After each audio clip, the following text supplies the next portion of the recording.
This is a number 22 Lil Wing. This is one of the finest handmade titanium track bike you can buy today.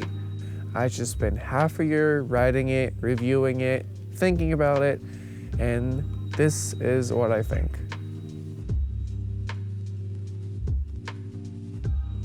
First thing first, everything that I'm gonna say today is already in a written review on Slow Spin Society. But my story basically starts when I flew from Japan to New York to pick up the review bike that number 22 kindly did for me.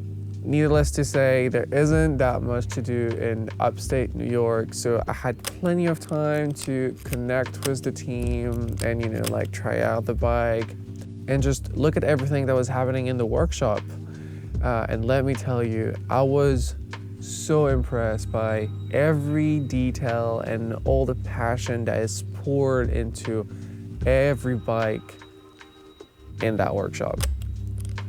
The level of craftsmanship in there is truly outstanding, and there's a whole other article on Slow Spin Society about their manufacturing process and just the amazing people creating amazing bikes like this one you see right now.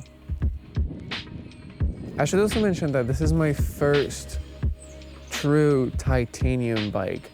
I've been riding steel and aluminum and even carbon for the longest. And I've also tried like some Lightspeed and some moods from friends, but having a titanium bike on my own is a first. And there's a few reasons for that.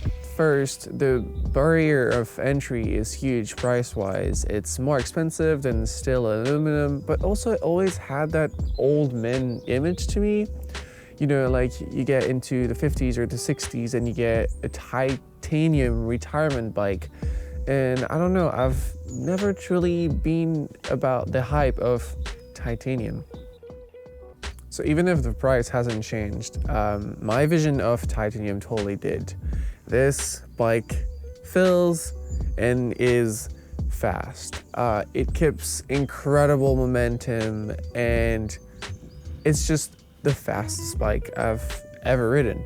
So some people are not gonna like what I'm gonna say, but I'm trying to describe how titanium feels to me with my point of references.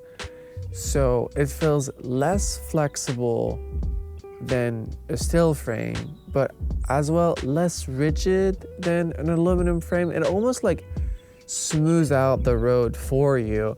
It's some sort of a nice balance, a happy medium between the two. So of course, the material titanium isn't all of it. I'm pretty sure everything number 22 did in like research development, tube shaping is pretty huge when it comes to how does the bike rides.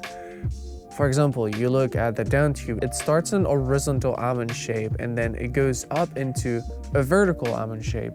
And that is truly incredible and I'm pretty sure extremely hard to do.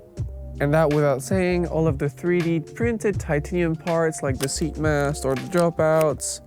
Like we're going pretty far into what's actually possible in titanium manufacturing. So as you can see, my Lil Wing is finished with bronze anodizing and midnight bronze Cerakote. So when I saw Darren's Lil Wing a few years ago, I think on the Radavest or something like that, the one that was gold anodized with like a white bone color Cerakote. I was like, damn, number 22 is truly at the top of their game when it comes to titanium finishing. Mine is no exception. It was perfect at the moment I picked it up. And so this bike has technically no paint on it. Let me explain.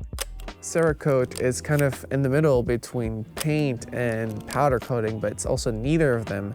It's a ceramic coating, and it was used a lot for, it's still used a lot for everything that needs prevention from scratching and that is used hard. So it goes from machine parts, car parts, guns, you get the idea. And so I have to say, I went pretty hard on mine because I wanted to say what the military grade coating was all about. And I'm stoked on it. Of course, it has a few scratches, but honestly, like, yeah, it's like pretty resistant. It's not bomb proof, but you know, it's up there. I feel we can now talk about this stem.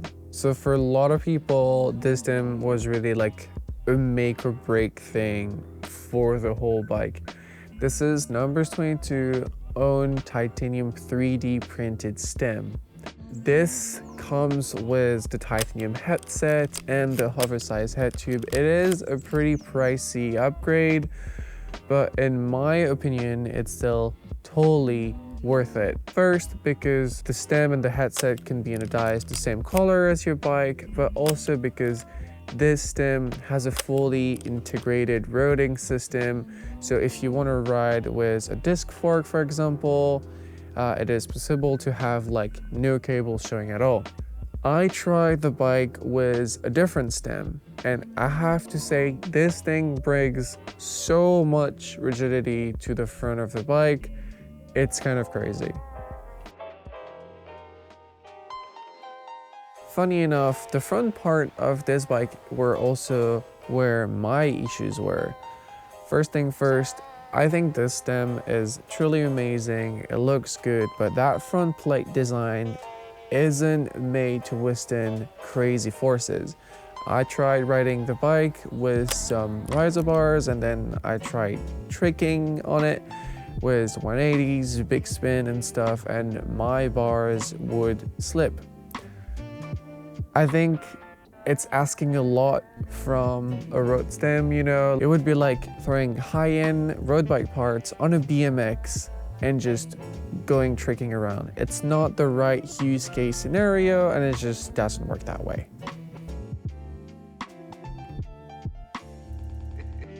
My main problem though is with the fork. So this is a totally normal, totally easy to get for frame builders Columbus Futura track fork. And the Columbus Futura hasn't been updated in a while. It still features an aluminum steerer, and you know, for the price of the bike, I was waiting for a full carbon fork.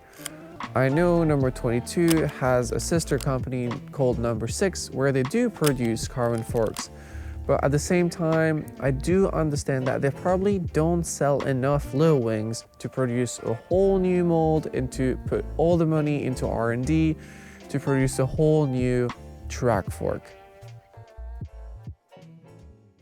So now they have all the details on the bike. I'm sure that you're curious, how does it ride? Well, I rode the bike mostly in Tokyo and in Paris. I travel a little bit with it, but these are the two cities where I mainly rode the bike. And in the city, in heavy traffic, it feels fine, but you could probably use something else that felt just as right, and you'd be less scared to lock up somewhere in the city when, I don't know, you need to do something or go to a shop or whatever. But then I started, you know, coming back from night rides where there was nobody on the road and like bombing down boulevards or like doing longer rides, getting out of the city. And that's when the bike truly revealed itself to me. When you get it into motion, it's so smooth, it rides so fast, and it almost feels like a forklift in some way. And rather than something to just shred the city, it feels more like an endurance track bike. It truly unlocks more ground outside of your usual riding area. Of course, I also did try the bike, you know, with risers, as I said, but it shines with drops and shines in some sort of a roadie setup.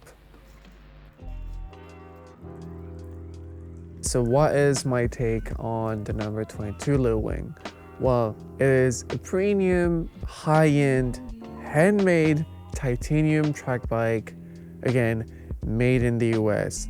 It has all of the bells and whistles, crazy good finishing, 3D printed titanium parts, and in between tube shaping and precise welding, again, crazy finishing. I've truly fallen in love with the bike.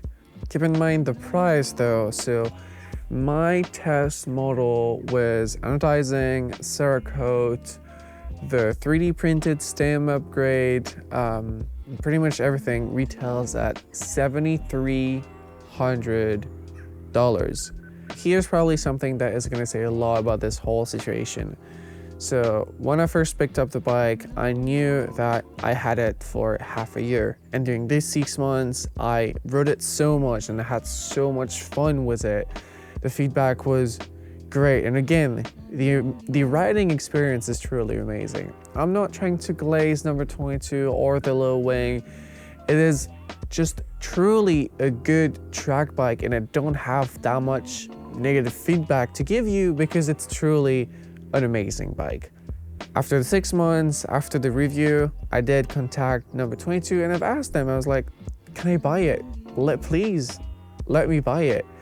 And they did cut me a deal that I couldn't refuse, and now I'm super happy to say that I own this and I'm stoked to show it to more people. And when I go to group ride meetups, like I'm stoked for you guys to finally see it.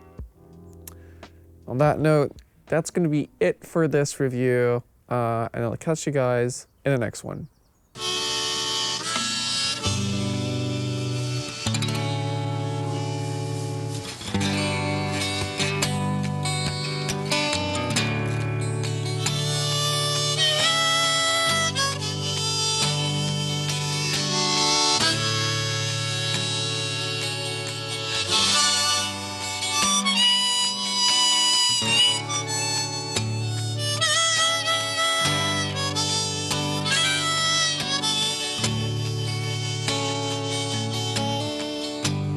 All her friends call